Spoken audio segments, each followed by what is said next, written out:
Welcome to Olds Mob 455. Yet another project, the tilt deck trailer. We have a skid steer we need to be able to move because we have a pressing project we got to get done before fall.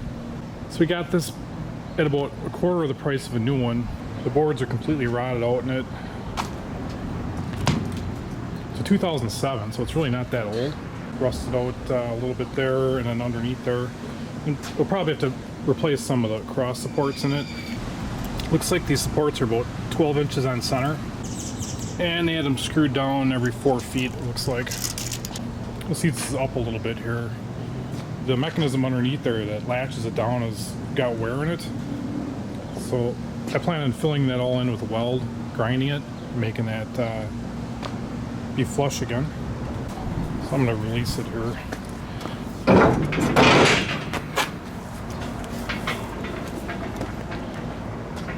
It's got a hydraulic cylinder on it. Looks like it's working pretty good yet. It slows down the action. You can see how that hook's worn and this piece is worn. This should be a relatively easy fix here. There's that hydraulic cylinder. And I plan on modifying that. Reason for that is the pivot point on here, it's right there. I measured about 8 foot 3 inches. If I want to put a long wheelbase vehicle on here, I think it would start tipping down before the second set of wheels got on the ramp. Like for a skid steer, it's perfectly fine. But I think what I'm going to do is I'm just going to get some longer hydraulic hoses and have a valve out here somewhere. This trailer has fork holders. You can put the forks on either side of it. It also has a bucket rack. So right now, this could come in handy in the future. I think when we get this trailer to where it's going to be stored, I'm going to take it off though, but I'm definitely going to hang on to it. Because you can have the attachment on the skid steer, 2 more buckets, and your forks. So you can actually be carrying around 4 attachments with this. Going to have to rewire the brakes. They aren't hooked up at all. So with no further ado, let's start ripping some deck boards out. And I think I'm going to get this thing back down here. So I'm standing on the very edge of it. It still doesn't hardly want to go down.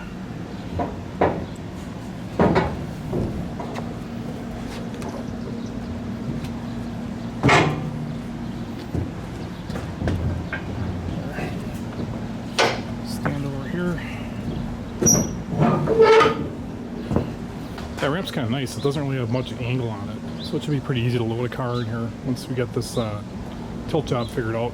Got all the deck boards off. It was pretty easy. All their fasteners are completely rusted and just fell apart basically. They had all their wiring and box tubing, so I'm just going to do the same thing. I'm going to order some new box tubing and replace all those pieces. There was a piece under here that was holding this. Interesting design here. You can see right there that angle, and that's probably the weak point of this bed right here, is that like 1.5 foot section where it doesn't have that piece of metal coming down. I'm taking the bucket rack off this to make it easier to work on. Right away I had impact on here, one of these snapped. This one was missing, and this bolt was half undone, but it was seized. Top bolts were really on there, so I just torched them out. I'm gonna see if my forks are long enough to pick this up with the forklift.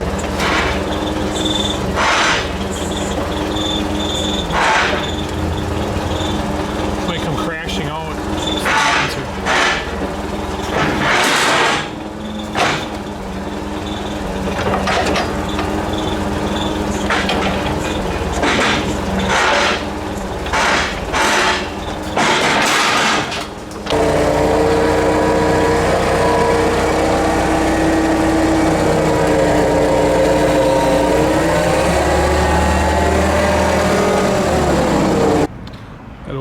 Things up a bit. Before I pressure wash this, there's a lot of scale on it. For instance,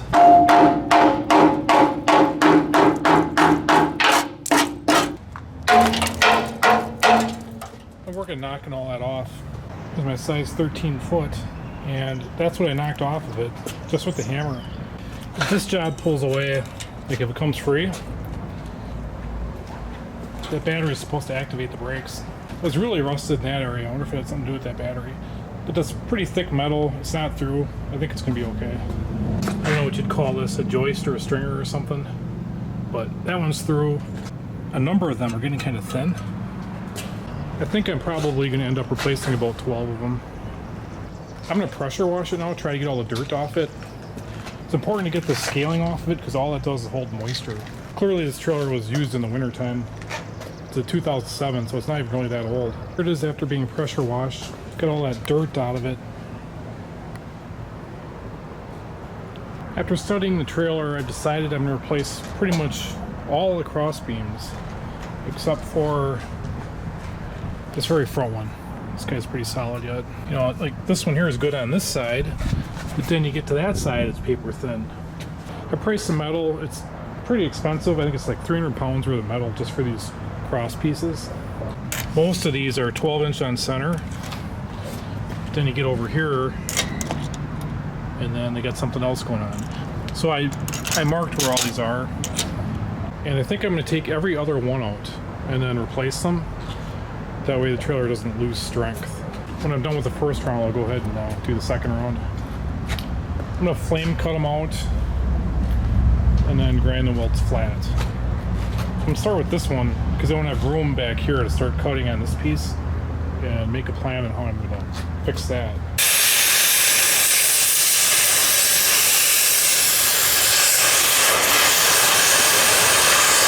Spend a couple hours blowing those off, trying to get as much of those welds off as possible. A couple of grinding wheels later, I got that first thick angle iron all ground down.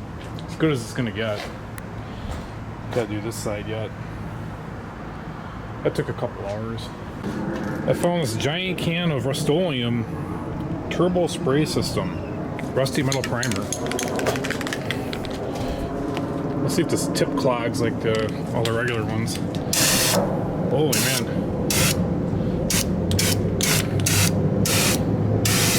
Well, that really comes out of there. And I was going to have to primer this trailer in the spray booth, but maybe not. Just get a few more cans of this stuff. It was another full day of grinding. Got this angle iron cleaned up now. I think I tossed a couple grinding wheels out, so I'm 8 grinding wheels into it at this point. And the bottom of this angle had heavy scaling all the way around. So I pretty much got that around the whole trailer. Just trying to protect it a little bit. I'll wire wheel it again before I paint it, but this can work pretty good, but I noticed soon into it, you had to hold it vertically to be able to spray it. And I used it maybe 3 times, and now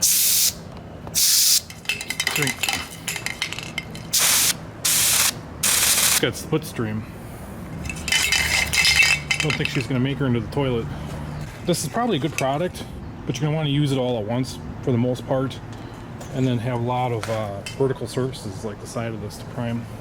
See, right up in front along here is probably one of the worst spots. I'm just curious how much corrosion that is. So we got almost 400 thousandths here. Let's go in the middle here. Yeah, we're like 340 there. So 50 thousandths worth of corrosion off a lot of the surface of that heavy duty angle. I think it'll be fine though. It's another day here. I just torched out the conduits for all the brake wiring and the light wiring. And I started working on this. I was kind of unsure of what to do with this tube, but if you take a look at this, the angle iron's actually cracked there. If you go underneath, the tube is cracked. It's all rusted out on this side. So really the proper way to fix this is to replace that tube. It's a huge job because this whole ramp is connected to it. Looks like it's fully welded. But it might be overlapping, so I might be able to cut it about 3/8 of an inch in. So the first thing I'm going to do is get this angle off of here. Start working on that. Get it all cleaned up, and I'm going to get a new piece of angle across the back so the back stays square. And after that, I'll start working on getting that tube off of there in this whole assembly. They went with like a double tail light, and you can see that there is stress in here that's cracked. So I don't know if I'm gonna leave this on here or take it off or what. Might be easier just to take it off and clean it up that way and weld it back on. But just working on this is probably going to be about as much work as working on the rest of the trailer, I think. Now that I got this piece out of here, I can clean up what's left of it and underneath in the big angle and get the new piece welded in. And then I can commence with removing pretty much the rest of everything else. I have this piece cut good and clear on both sides. So after I welded my new cross piece, my angle iron, I shouldn't have to get in that area to free that tube. It looks to me like this is parallel with this. I got all my support beams in here, at least half of them. I'm gonna take a minute to show you this tool I got here. I don't know if you've seen one of these jobs yet, but this is for cutting metal. This is like a pretty small blade in there, I forget what type it is. I had a couple of braces that had an angle cut in them, so I just kind of mimicked that. I was able just to rip it with this. Here it is. I don't even know how I would do this job without this tool. I mean, like a chop saw, it works, but it sucks. Bandsaw takes forever, cuts crooked. Cutting torch, you know, leaves a jagged cut. With this tool, I was able to trim these cross supports to whatever size I need. Look at that, I'm just taking a sliver off there. So if you ever do this job, which I don't recommend, get one of those. Looks like my ram's starting to leak now for whatever reason. And the more I work on this trailer, the more stuff I find wrong with it. I noticed that right here, this is buckled in a little bit. And that bar that holds the tilt portion down, it's got a little bend to it. It might come out when I straighten this, I don't know. But I'll probably put a little heat on there and get that big crescent wrench on there, see if I can get that a little straighter. Maybe I'll add a piece of metal in here too, to try to make that more rigid right there. Possibly a piece of angle on the inside or something. Check out the thickness here. Then you go over to this guy, that's paper thin. I think this trailer might have been overloaded at one point. It seemed like that beam there had a little curve to it. And then it kind of almost looks like this axle mounting point is tweaked out just a hair.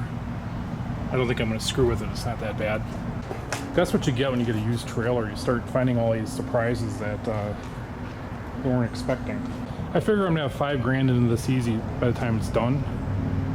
So, you know, maybe I'm saving $7,000, but this is a ton of work. It's been a couple of weeks since I got a video out. It's time to stop here and get this out just so you got something to look at. And then we'll be back with a part 2 and hopefully not a part 3 of this.